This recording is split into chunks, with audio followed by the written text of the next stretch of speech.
folks, I'm feeling nostalgic on this particular Friday.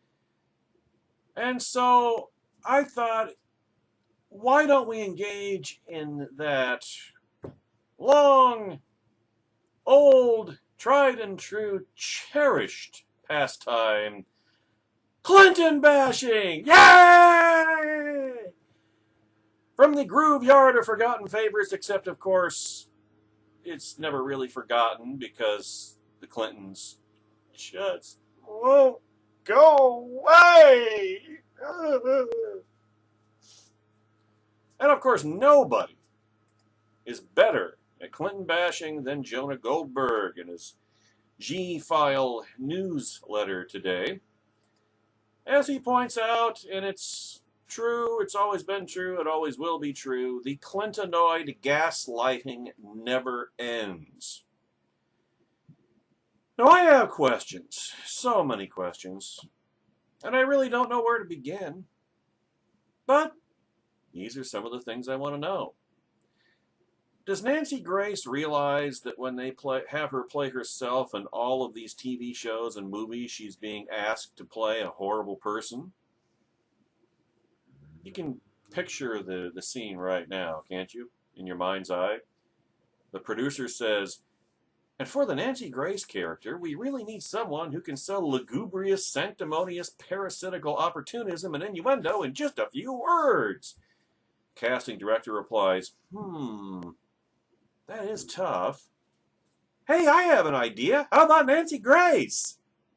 The producer replies, she'd be perfect! But do you really think she'd prostitute herself that way just for a little more fame and money?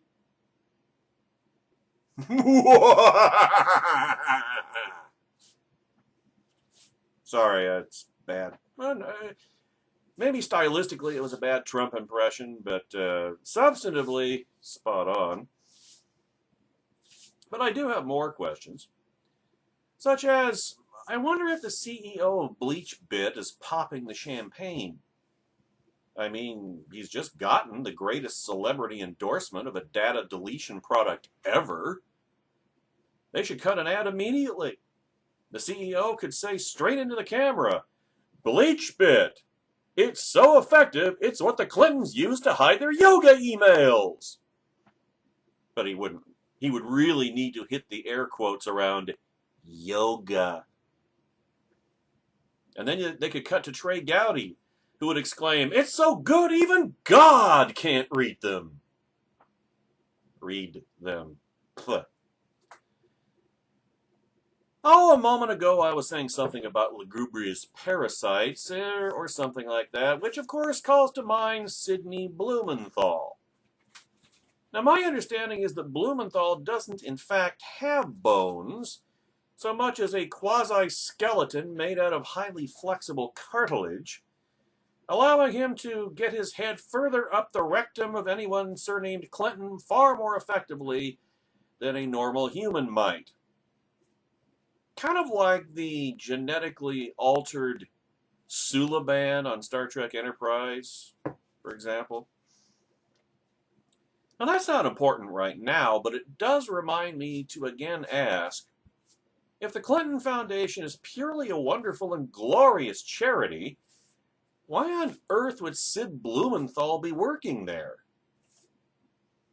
I mean, I think it was Diogenes who first observed that no charity can claim to be a truly noble one if you can find Blumenthal's retro-mingent trail greasing its corridors, his taffy-like saliva cobwebbing the corners like an alien movie.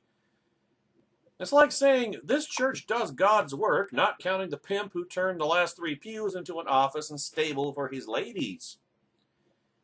I mean, some of the most horrible people in the world, after doing dark and unspeakable things in Tijuana that even the mule would prefer not to talk about, reassure themselves by saying, well, at least I'm not Sid Blumenthal. In 2009, Hillary Clinton wanted Blumenthal to set up one of his mucus-drenched egg sac nests at the state commissariat. Even then White House Chief of Staff Rahm Emanuel was like, are you high? So when Mrs. Clinton was told she couldn't have her very own worm tongue working for her out of the state commissariat, what did she do? She gave him a job at her other office, the Clinton Foundation. His job description there was highlighting the legacy of Clinton's presidency. Now let's pause there for just a moment. The other day, James Carville said that people will go to hell for criticizing the Clinton Foundation. Children will die. The seventh seal will be broken. The Chuds released. And a second All Ladies Ghostbusters will be made. Ah!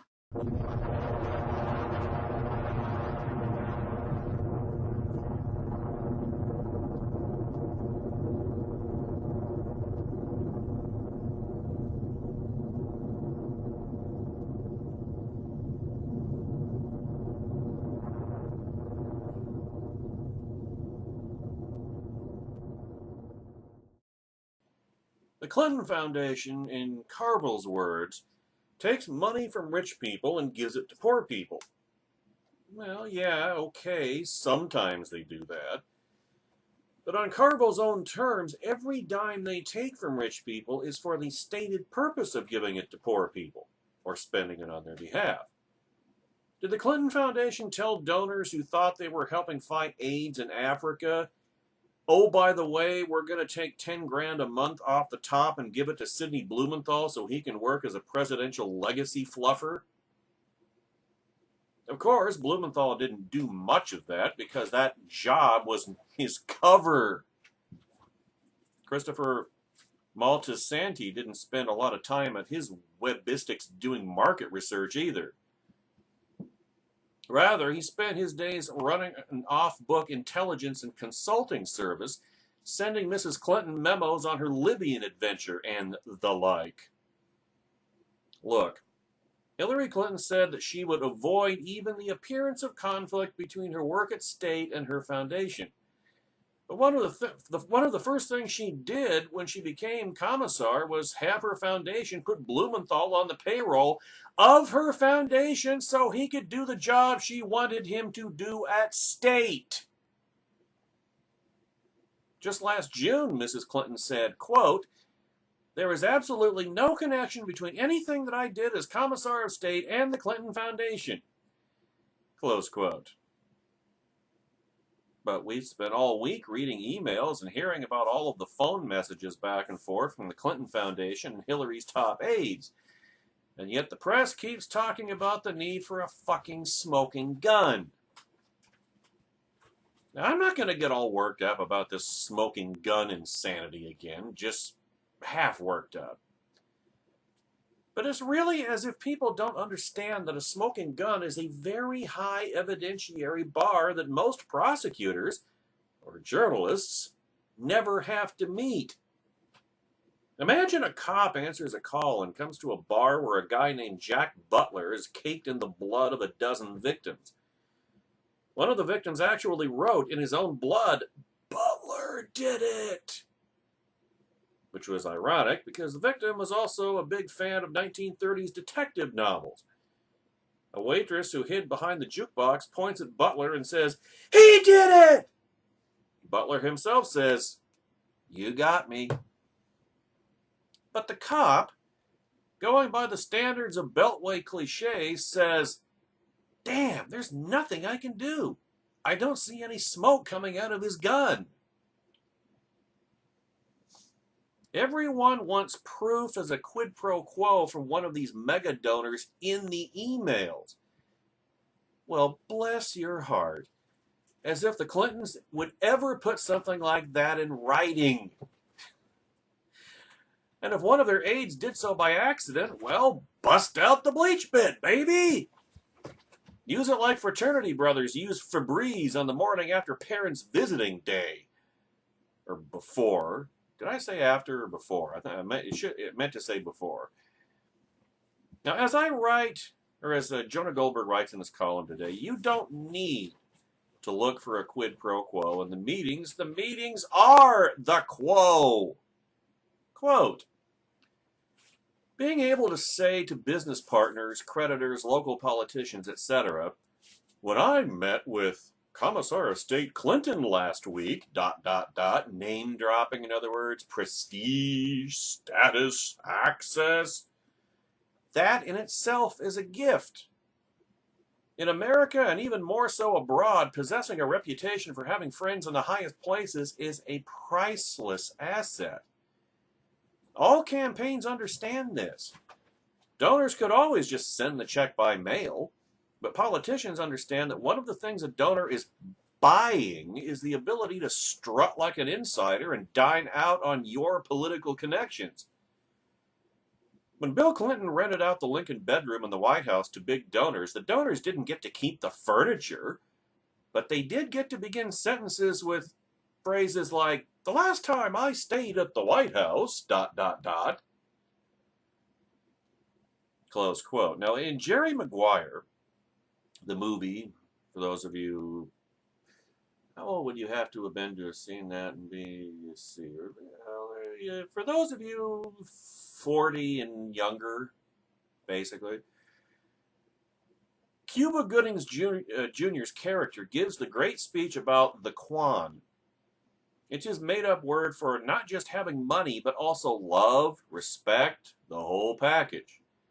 And never forget that pro athletes equate money with respect because realistically they have more money than they could ever spend anyway. So then they gotta separate themselves and quantify themselves and make themselves feel better some other way. So they turn around, and that's why professional athletes say that, well, $60 million isn't enough. I want $80 million like him. You're disrespecting me. That kind of thing. Now, there are lots of very rich people in search of the Quan, as they define it. Being rich, isn't good enough. It'd be plenty for me, ladies and gentlemen, just so we're on the same page here. They want to be important. For some of them, just being on the inside of politics gets them that much closer to the Quan.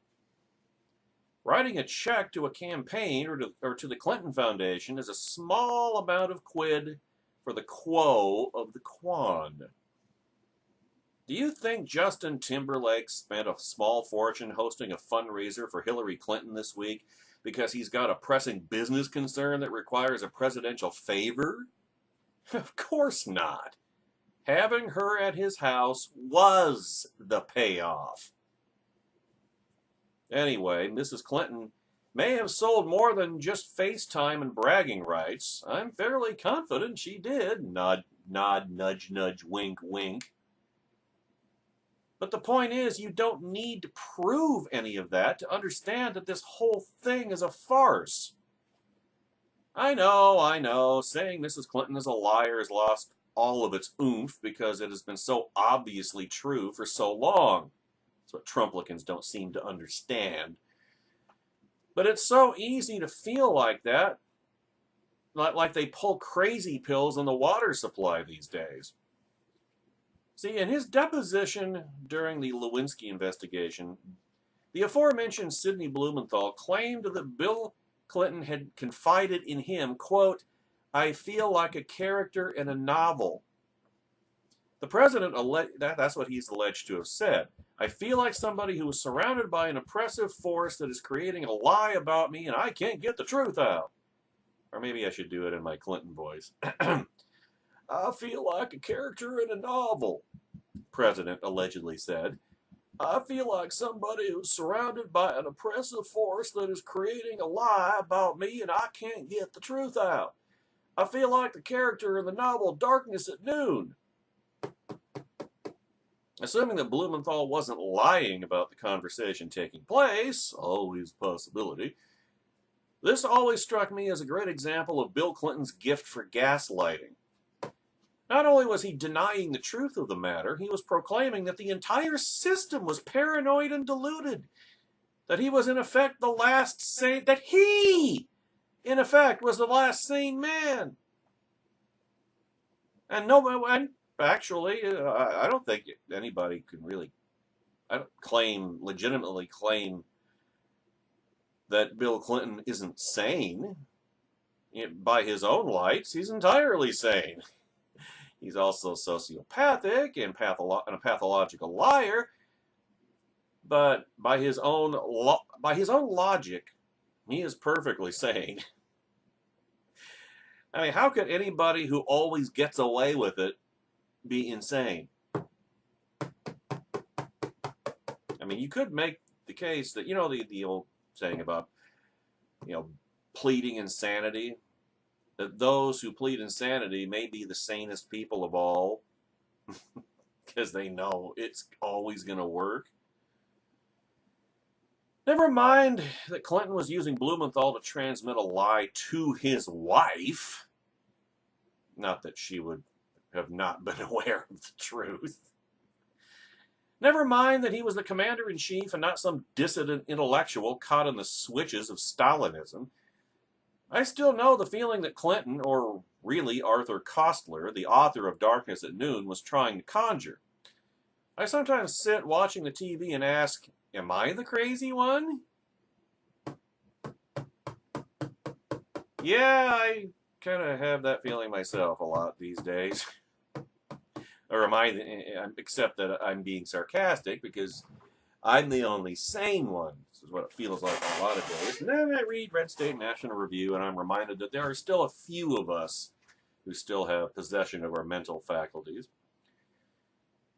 And there you have it. Now, I know I'm not the last sane man. I know way too many people who feel the same way I do. I write a lot, so it's always interesting to hear which pieces stick with people. More people have brought up the newsletter I wrote on the body snatching of the right than any other since I wrote it last March. We don't need to get into all of that again. Besides, we will be plenty more over the next couple of months. But this week was rather amazing. For a year or so, a bunch of us have been saying that Trump is conning his fans. The con took many forms, of course. But the most successful bill of goods Trump ever sold certainly wasn't his steaks or cologne. It was his belching word salads on immigration. Some of us said he doesn't really intend to deport 30 million people. Others said he does intend, but that he won't be able to get it done or that he will flip-flop on it down the road. A great many believed that Trump didn't mean anything in particular and was just making it all up as he went along. Since it was full-spectrum BS, some picked one band of the bullshit rainbow, others another. Trump supporters didn't believe any of the skepticism because they didn't want to. But more than that, they insisted anyone who doubted, criticized, or scoffed at Trump's promises was for open borders. To anybody who knows the first thing about me or has read any of my writings or listened to any of my podcasts over the years ought to know is just silly. Heck, I wrote it for 3 years on Political Pistachio. Do you think if Douglas V. Gibbs do you think that if I had written in favor of open borders on Douglas V. Gibbs's blog that he wouldn't have noticed and someone wouldn't have told him?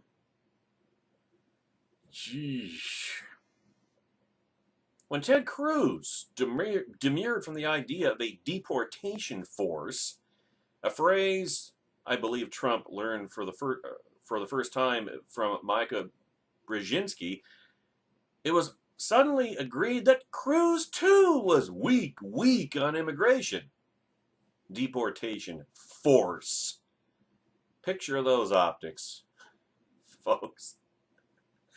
And the cost, and it was a logistical impossibility. It was just...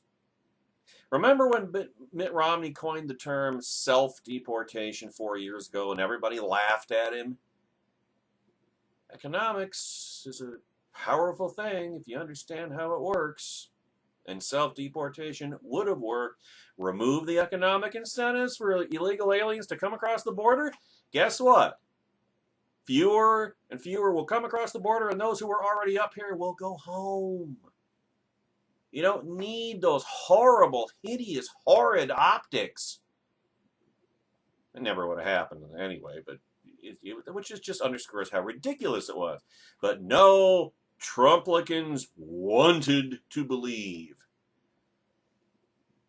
So when Trump softened his position, thanks to his Monty Hall-style consulting with the Greek chorus that is Sean Hannity's studio audience, he was essentially admitting he not only was conning you, but also that he had no idea how the con was supposed to end. He's like the creators of Lost. He sucked everyone in with his crazy story, but had no idea how to wrap it up. When asked on CNN, or that's kind of like some Family Guy cutaway scenes, or some they start with the joke and then they don't quite know how to close it out. So it just kind of, in fact, one of them I saw just the other day had Peter saying, "And that's the end of this scene." Because the Seth, what's his name, didn't know how to close it out. He just didn't know what to do with it. So he just that one should have rested on the cutting room floor. It really should have. When Trump asked on CNN whether he will deport non-criminal illegal aliens, Trump responded, and I am not making this up, there is a very good chance the answer could be yes. Which is saying, in essence, nothing. That says absolutely nothing. I mean, this is the guy people rallied to with rapturous testimony about his strength, will, leadership, decisiveness. Perhaps the only silver lining in any of this is watching Ann Coulter grapple with this calamity. If Tom Wolfe had written a novel where the Coulter character was defenestrated like this on the night of her book party at Breitbart headquarters, the editor would have said, "Come on, Tom." Yeah, I understand she's renamed her book, "We're All Cucks Now."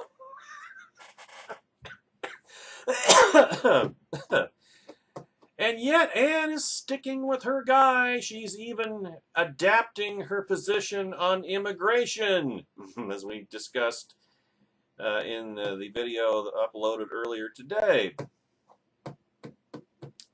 I spent much of the last year writing how Trump was corrupting conservatism by forcing so many Republicans and conservatives to jettison their principles in order to get on the right side of a popular demagogue who would ultimately lead the GOP to a catastrophic defeat at the hands of a corrupt and untalented Democrat candidate. There is a kind of Pyrrhic Trumpenfreude, a tragic Fremschamen, to watching the demagogues get corrupted too as their idol morphs into Jeb Bush before their very eyes.